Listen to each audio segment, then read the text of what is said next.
Well, I don't agree at all. First off, how is it possible that anybody with any kind of sanity would consider the United States or Britain or the West in general to be in any kind of position to be punishing anyone for any illegalities?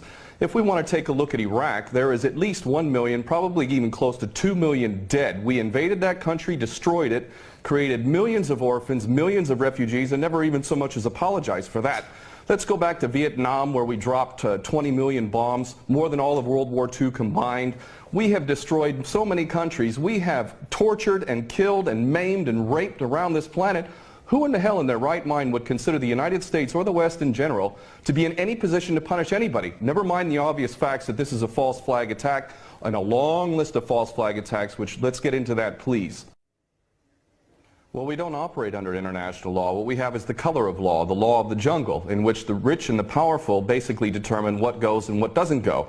Iraq is a perfect example of that. Why isn't Tony Blair and George Bush rotting away in a prison cell for the rest of their lives? Because the law is not being applied.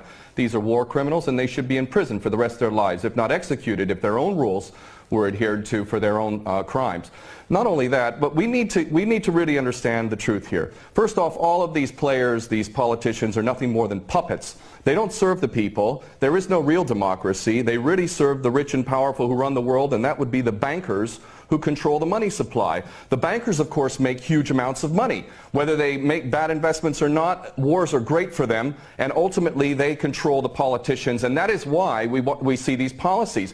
Obama and Cameron are nothing more than puppets who read the script, and the script is we need another war. And the reason why we need another war, according to these psychopaths who are running the world, is because more and more people, despite the clueless masses who continue to be entranced by things so ridiculous as X Factor and American Idol, there is larger numbers of people around the world who are realizing the truth and beginning to recapture the capacity to think for themselves. And they can see that these people who are being put in positions of public trust are defying that trust and representing an agenda which they could never speak about openly because they're nothing more than prostitutes and nothing more than minions for the powers that be.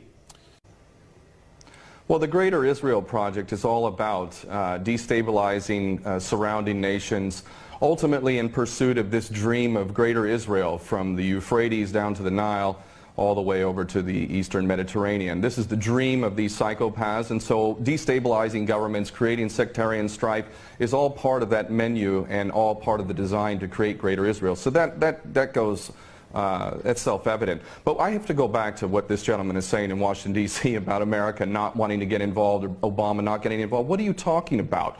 We have been arming people directly who are Al-Qaeda. Al-Nusra Front is Al-Qaeda. These people are psychopaths to the worst order. They are conducting suicide attacks. They are gassing people. We know, Carla Del Ponte said in May, that it was the so-called rebels in Syria that were using sarin gas, not the Bashar al-Assad regime. No, it was not. We know that the United States president is arming people who are on the U.S. terrorist list. He should be convicted of aiding and abetting, giving material support to a terrorist organization. But then again, you know what? We, the West, the United States in particular, Israel and Britain, are the biggest terrorists on the planet. So our little junior partners in Al-Qaeda, which is nothing more than a CIA database, thus the name Al-Qaeda, this is nothing more than a group of terrorists working together, each playing one different role, but all of them working together for the same goal, which is to maintain this hideous and sick and twisted, unjust world that we have, which is a perpetual state of war.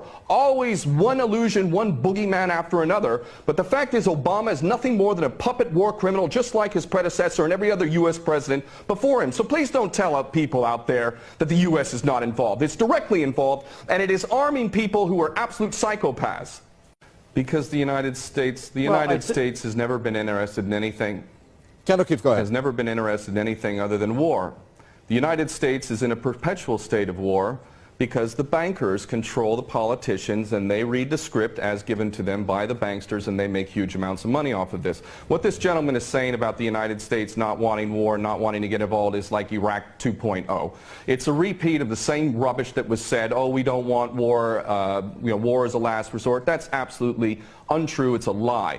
Those that are in government are nothing more than prostitutes who are carrying out the orders of those who are in charge of them, and those that are in charge want another war. And part of that is what we discussed earlier, the Greater Israel Project, to destabilize any Arab regime which might have any kind of autonomy and self-determination. Any regime in the Arab world that is not an absolute puppet cannot be tolerated. And who are the nations that we target? Those that are not puppets. We don't target those like the Saudi regime, which is the biggest human rights violator in that region. It's cutting off people's heads in public, cutting off hands. It is the most grotesque regime on the planet, and yet we give that regime weapons, and it's no problem whatsoever. The duplicity and hypocrisy of the United States and the West can't even be measured. It is so enormous. And these mouthpieces, such as this gentleman in Washington, is only doing a disservice to himself and his country. And the fact is that American sons and daughters will get involved in this yet again, and these chicken hawks who are pretending to care about the Syrian people are going to be sacrificing not their own sons and daughters. I would like this man to send his sons and daughters and his grandchildren off to Syria when this turns into a greater conflict, because this is what we're flirting with, is a world war, a third world war. This is not a joke. We are flirting with a third world war on the basis that apparently we care so much about the Syrian people, just like we care so much about the Iraqi people and the Afghani people. The only people that buy this sort of stuff are either bought-off prostitutes or the dumbest of the dumb. And we're also led to believe that Assad is the dumbest idiot dictator on the planet now, isn't he? Because he invited UN inspectors to come in, and he brought them in. On the very day that they come in, he decides to attack his own people 10 miles away from where the inspectors arrive. This is beyond ridiculous, and the only people that buy this, again, are bought-off prostitutes or the dumbest of the dumb. Well, there's no question that they don't intend for limited strikes, and that's not going to do anything. They want to go in full scale. That's the plan. Of course, they'll use pretext to be able to justify the initial attack, and then they'll concoct more things to justify a greater involvement. The Daily Mail reported here in the UK, and it's commonly understood to those who are paying attention, that defense contractors, leaked emails from defense contractors proved that there was already an approved plan from Obama down to give these psychopath terrorists, Al-Nusra Front, chemical weapons. We know that Al-Nusra Front, 12 individuals in Turkey were caught with 2 kilos of sarin gas. Where did they get that from? And this is, you know, clearly a false flag. We understand this to be true, and it's the only way that they could justify an attack at all. And I have to say, I'm happy that the gentleman in Washington mentioned Dempsey, General Dempsey of the Joint Chiefs, because I'll tell you what, more than anything else, it is the true American patriots, those who are sick and tired of having given up their life to basically serve the American dream, the American nation, the Constitution that they swore to uphold. It's those military men and women. It's you now. It's coming to you now. Are you a patriot or are you not? Are you going to let your nation descend even further into the chaos and corruption that has been so sick and so twisted that it's destroying American lives as well as the rest of the world, to the tune of 22 American servicemen a day who are committing suicide? Are you going to sacrifice more of your American sons and daughters for Israeli wars, for Zionist wars? Are you going to continue to do that because you are not a patriot? You are in fact aiding and abetting the terrorists you supposedly think you're fighting against. And those Americans who are waking up to this, I hope to God, in the military in particular, that you refuse your orders. And this is why the people of America who are refusing to buy this nonsense, the overwhelming majority do not support any kind of attack on Syria. And in those in the military, I know that the powers that be are very, very frightened that high-ups within the military will refuse the orders. And I hope this is exactly what happens if an attack on Syria occurs. Very well. We're going to leave it there. Thank you very much, former U.S. Marine and war veteran there, Ken O'Keefe, talking to us from London. And thank you very much from the senior fellow at Center for American Progress, Lauren Korb, who spoke to us from Washington.